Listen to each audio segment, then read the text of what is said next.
চা।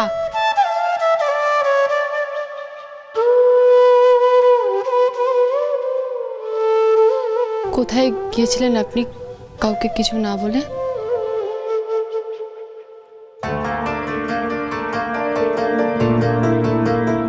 সরি আবির, কালকের ব্যবহারের জন্য আপনি কষ্ট পেয়েছেন। আমি আমি জানি আপনি আমার উপর রেগে আছেন, কিন্তু বিশ্বাস করুন আমি আপনাকে হার্ট করতে চাইনি।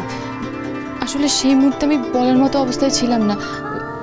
আপনি আমাকে একটু সময় দিন, কিন্তু আপনি আমার উপর রেগে থাকবেন না। চাটা 48 ঘন্টা। 48 ঘন্টা মানে?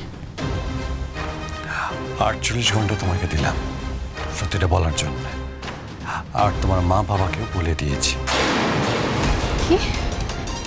বাবা মা? আপনি ওদের কাছে গেছিলেন কেন আবির? আমি তো আপনাকে বলেছিলাম আমি আপনাকে। আমার যা প্রশ্ন করার আমি সব প্রশ্ন করে ফেলেছি, এবার আমার উত্তর পাওয়ার সময় এসে গেছে। যা বলবে ভেবে চিনতে পারবেন, কারণ মিথ্যে বা আধা সত্যি আমি টলারেট করতে পারি না।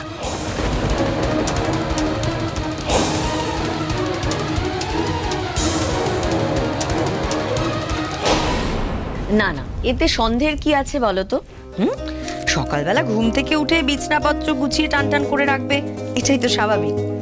তুমি এখন সকালে গিয়ে দেখেছো যে ওদের বিছানাপত্র গোছানো, টান টান করা, তোমার মনে হয়েছে ওরা কাল রাতে দুজনে মানে বড়? হ্যাঁ, না না, এটা কিন্তু ঠিক নয় রনিতা। বড় মা, আমি কেন তোমাদেরকে বোঝাতে পারছি না? সকালবেলা উঠে খাট গুছিয়ে রাখা কিন্তু একরকম, কিন্তু আগের দিন রাত্রিবেলা খাটে কেউ না শোয়াটা কিন্তু অন্যরকম। রনিতা, এটা কি অসভ্যতা হচ্ছে? কি অসভ্যতা করছো? তখন থেকে কি অসভ্যতা করছো? এসব কথা বলার মানে কি? তুমি কি ওদের ঘরে রাত্রিবেলা উঁকি মারতে গেছিলে নাকি? এটা কি তো অন্যায়? ওদের একটা প্রিভেসি আছে, কি অসভ্যতা চলছে? না পিসিমণি, আমি গেছিলাম, হ্যাঁ, কিন্তু সকালবেলা গেছিলাম। আমি কেন তোমাদেরকে কিছু বোঝাতে পারছি না।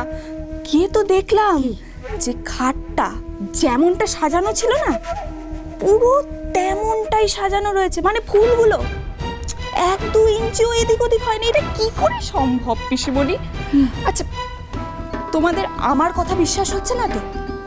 তাহলে গিয়ে দেখো না, খাটটা পুরো সেম টু সেম রয়েছে। আমি বলছি তো পিসিমণি, কাল রাতে ওই খাটে কেউ শোয়নি।